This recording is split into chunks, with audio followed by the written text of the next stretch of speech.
A US Army Humvee being released from the rear of an American C-130 Hercules transporter plane and floating gently down to earth in the vast 251 square mile training area that is Fort Bragg. Quite understandably, the focus for many spectators looking in on the JOAX exercise has been the airborne element, getting men, machines and weapons from planes to the ground.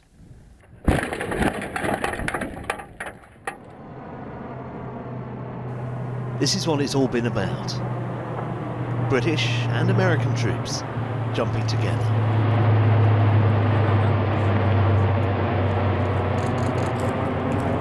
The Colchester-based 16 Air Assault Brigade jumping alongside, shoulder to shoulder, with their American counterparts from 82nd Airborne.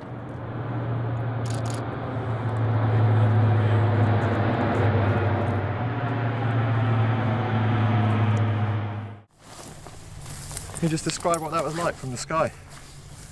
Mega. It was brilliant. Best thing about it was I was one of the first to jump out, so I got to see all the other planes going over.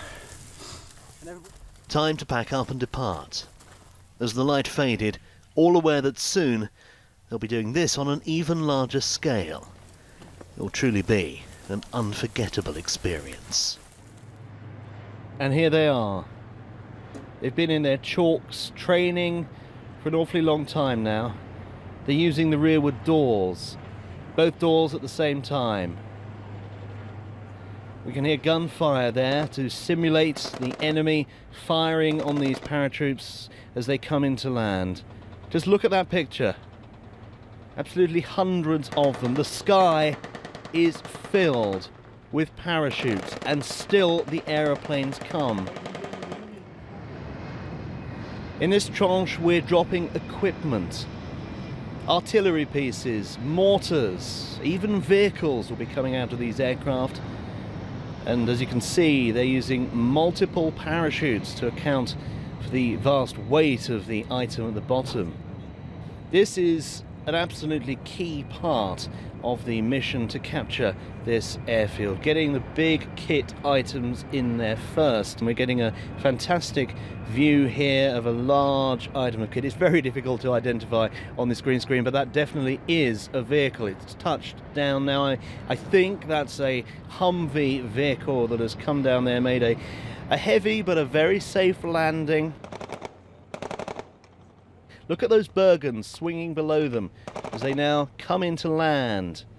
Oh, that's a great picture. Look, they're not too far away from those vehicles that were dropped just a few moments ago. The canopy falling to the ground, and now it's a very quick time. Get that canopy stowed away, get on with it. You can see very clearly in this picture the slits in the corners of the parachute, as it were. These are American parachutes. They're slightly harder to control, I understand, than the British parachute, but they do fall at a slightly slower rate. Oh, there you saw the Bergen being released. That's a core role that that paratrooper has to do during the descent. Get that Bergen away from his body so it hits the ground first and with any luck can't damage him. You don't want that attached to you as you fall. That's one of the key skills they've been practicing, and yes, they're coming to the ground now, disappearing into the gloom a little, but he's down. We've been focusing on the parachute drop, which is hugely important, but that's only stage one. That's getting them into theatre, as it were.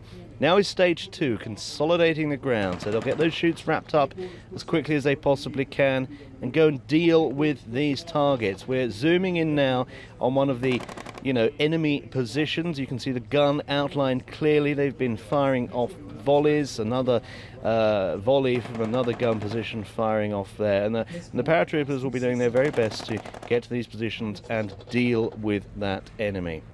Don't underestimate the sheer bravery needed to jump out of a plane in the night, but then to get on with this, and they'll be out there for many, many hours